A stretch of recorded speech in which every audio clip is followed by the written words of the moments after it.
Welcome to Business Line's State of the Economy podcast, where you'll find insight, analysis, and the story behind the numbers. Hi, listeners. Welcome to the Business Line SOE podcast. This one is the monthly podcast on personal finance, and we'll be dealing with asset allocation. Now, most investors, as you know, try to look very hard for the right stocks to buy, the right mutual funds to buy, the bonds to invest in, etc. But in truth, the long-term investment results of investors originate mainly from asset allocation, which is the decision of how much of your portfolio should go into equities, debt, other asset classes, and so on. So that's why we are very pleased to have with us Mr. Nitin Shanbhag, who is the head of investment products with Motilal Oswal Private Wealth. His team actually does a lot of research on alternative asset classes, multiple asset classes, and gives advice to high net worth clients on where they should allocate their money. Hi, Nitin. Hi, Aarati. Pleasure to be here. Today, the biggest question confronting investors is after this bull market, whether equities are overvalued.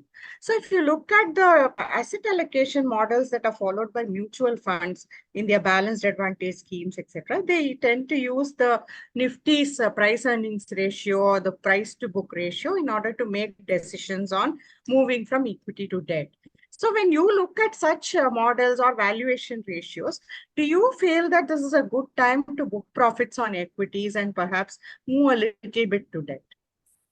Yeah, so mere reliance on price to earnings, we believe is perhaps not the right way to go about making an investment decision on deployment. One also needs to take cognizance of where interest rates are in the prevailing scenario.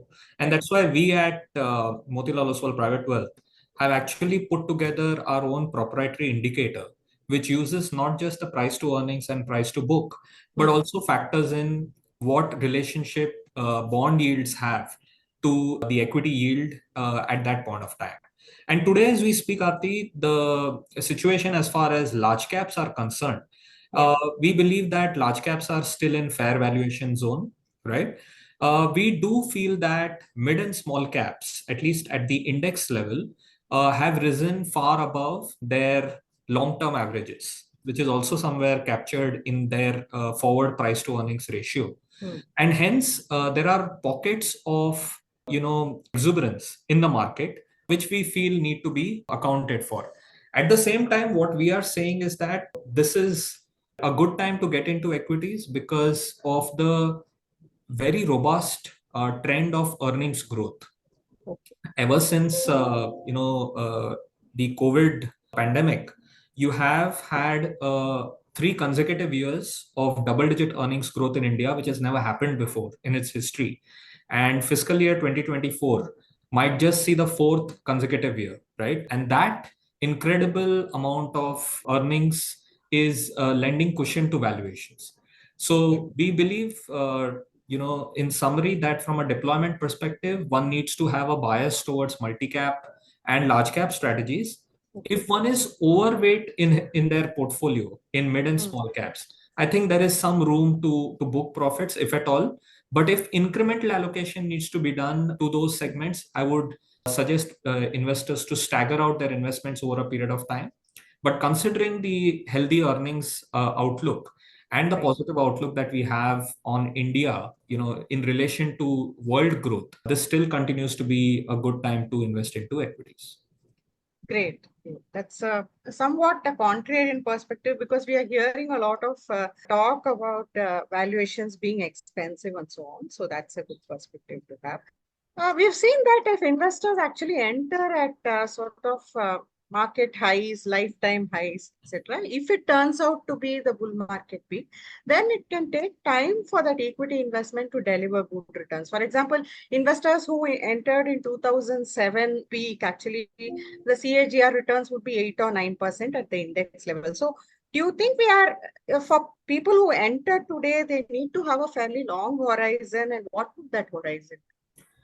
So we are of the view that anytime you enter into equity, you should have a long horizon, irrespective of whether you enter at cheaper valuations or expensive valuations, right?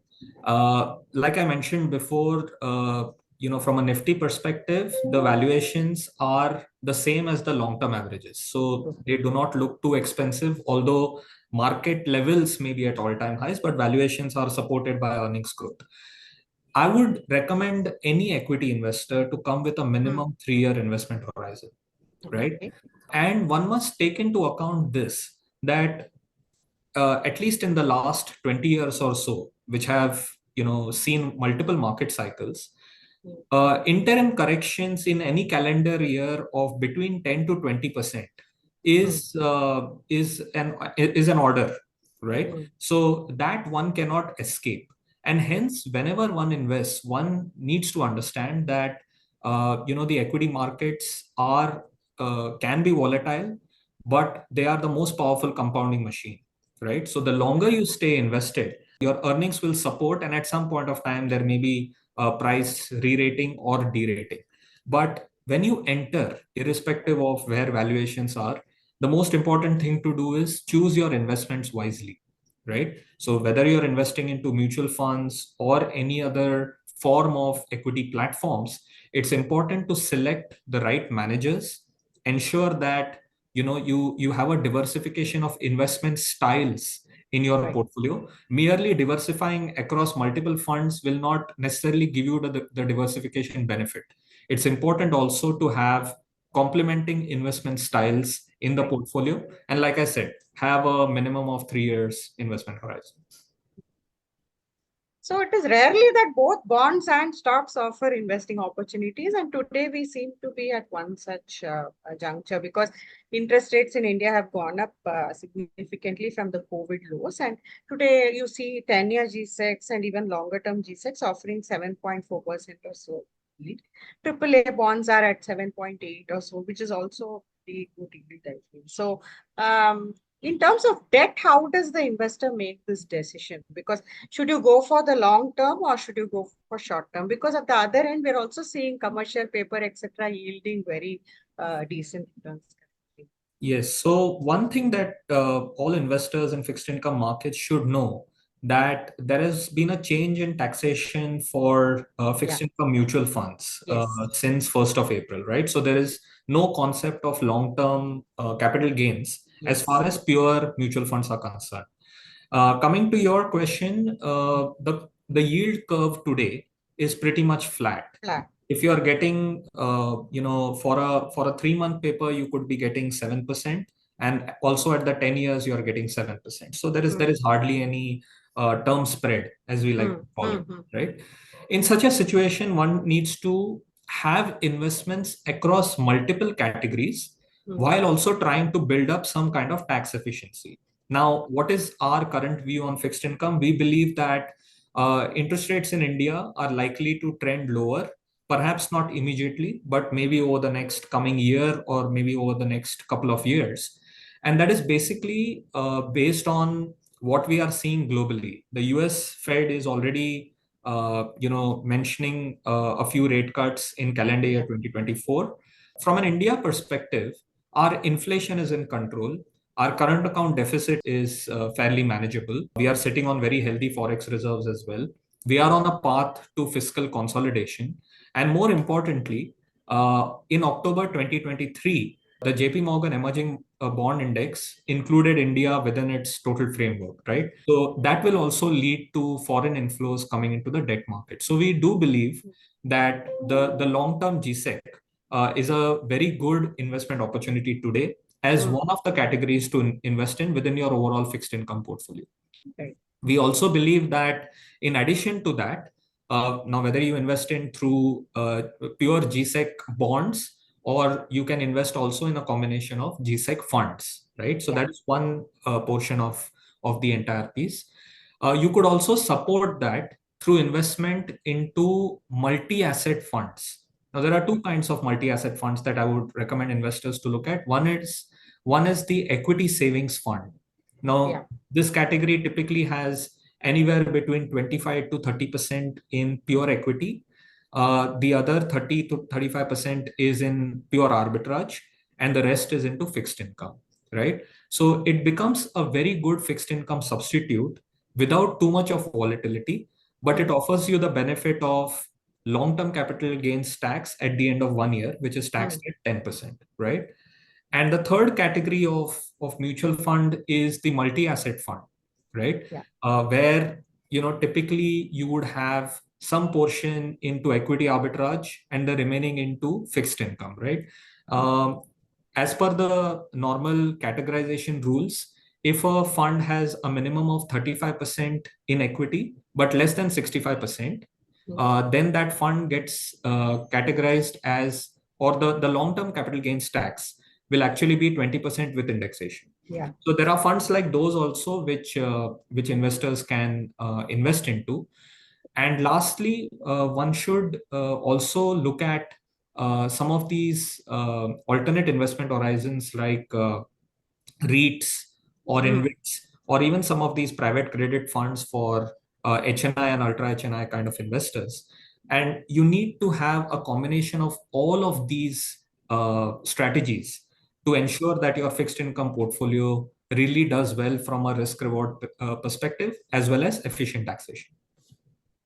It's interesting that you mentioned REITs because we have seen some price erosion in REITs in the last couple of years because there was a belief that the commercial real estate market is not doing well. And then the taxation also was adverse, I think. Do you think that REITs are a good investment despite that?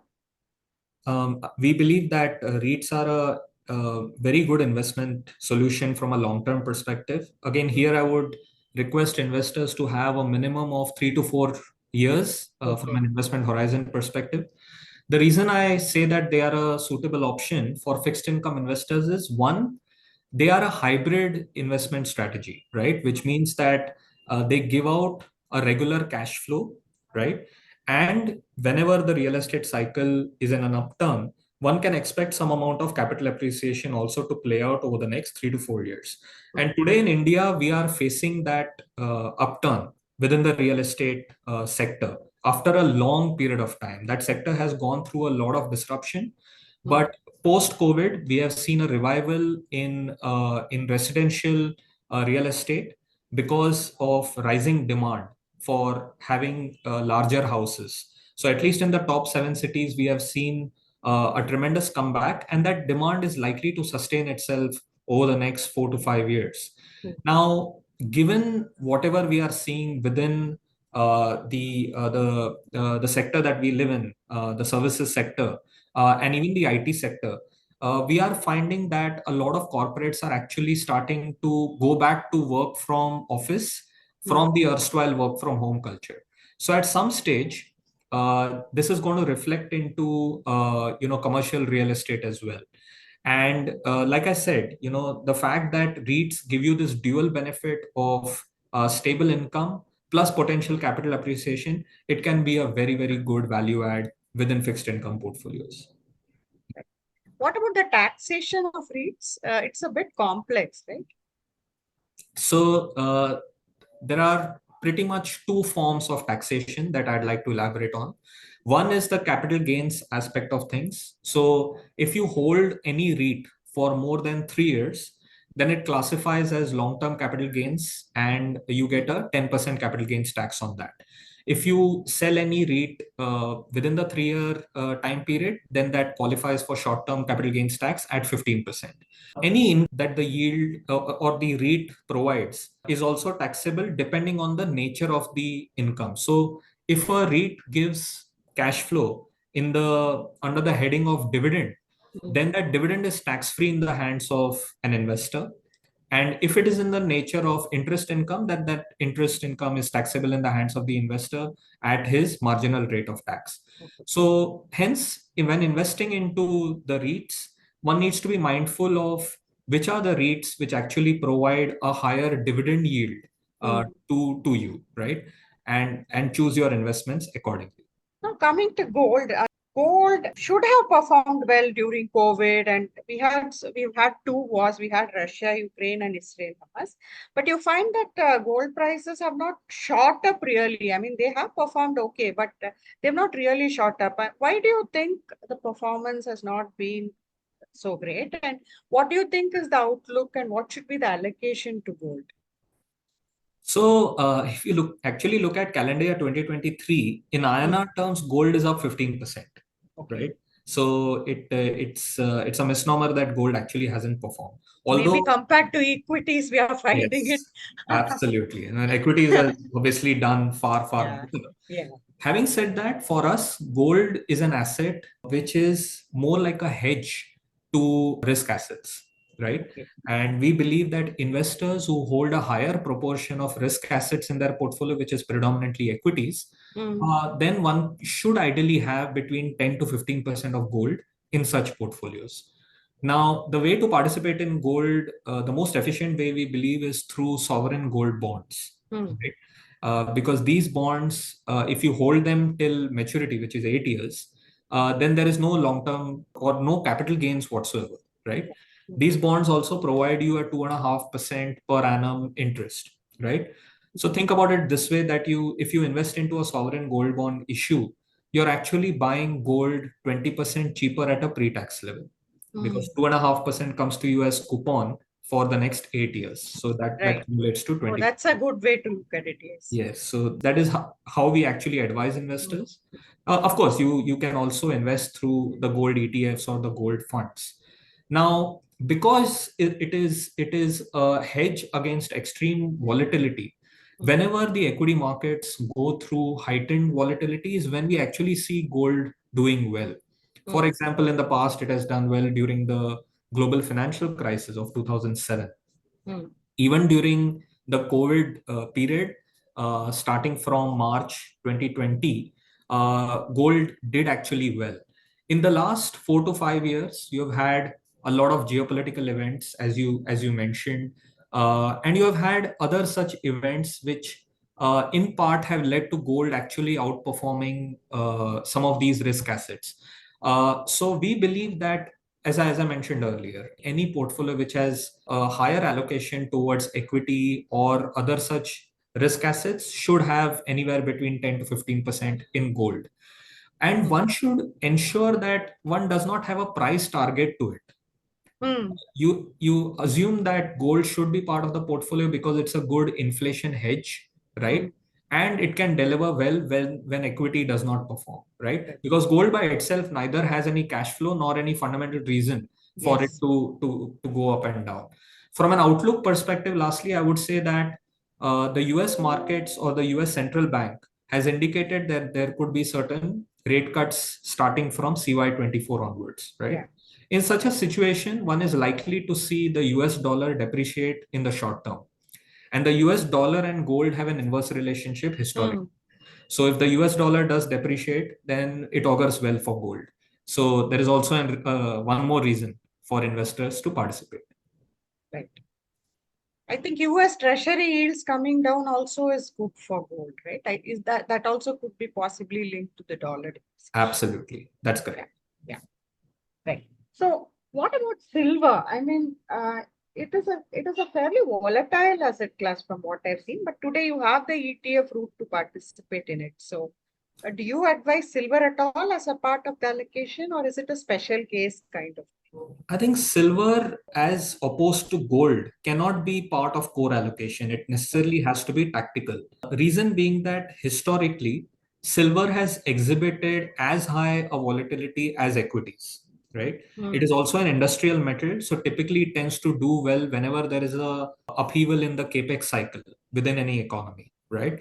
So while gold can be treated as a hedge against inflation or a hedge against extreme heightened volatility, silver does not necessarily exhibit those characteristics.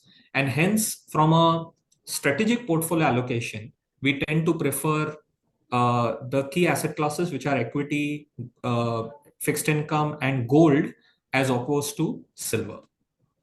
Hmm. So, a final question. I mean, generally on social media, you find the simplistic approach to asset allocation where you say you just do 100 minus age and so on. So, do you think that formula works for Indian investors? And secondly, what are the factors that a person must consider to make his asset allocation decision? That's a very good question, because that is the groundwork that you need to set for any portfolio Mm. creation for the long term, right? So the 100 minus the age profile is just one of the ways to go about deciding what allocation you should have. Apart from that, you should also think about your current situation as far as your work profile is concerned, right? You should always have a budget in terms of what is your income and what are your household expenses. So all of these should come together, and then you need to decide the asset allocation. Now, let's assume that you are a 40-year-old or a 30-year-old, right? So I'm assuming that you will have anywhere between let's say 60 to 70% in equity, because you have that much more risk appetite as of now. But it's also important to draw up an investment charter. An investment charter will actually outline what are your cash flow requirements, whether you have any financial goals to be met after a certain time horizon, right? So it could mean education for your kids. It could be planning for higher education. It could be marriage, so on and so forth, right? So all these, or it could even be buying a house or going for vacation. All these kind of things will require you to plan very meticulously for cash flows. So hence all of this can be put together in an investment charter, which I would request each investor to make and keep monitoring on a regular basis. Also, what this will ensure is that you do not get too concerned with whether the markets are trending upwards or lower, right? Once you have formulated an asset allocation strategy, one needs to be extremely disciplined in that asset allocation, right? And whenever you go overweight on a certain asset class because of market movement, it's important to take that corrective action and bring it back to your stated asset allocation. Because what we found really is that in the long term, having a proper asset allocation actually gives more impetus to your performance rather than what the underlying instrument in every asset class does. It automatically simplifies your decision making, right? These questions I asked about whether you should profit, those kind of questions get automated, right? Absolutely. Thank you so much, Nitin. That was a very crisp and 360-degree kind of perspective on different asset classes. Thank you for coming on our show. Thank you very much, Aarti.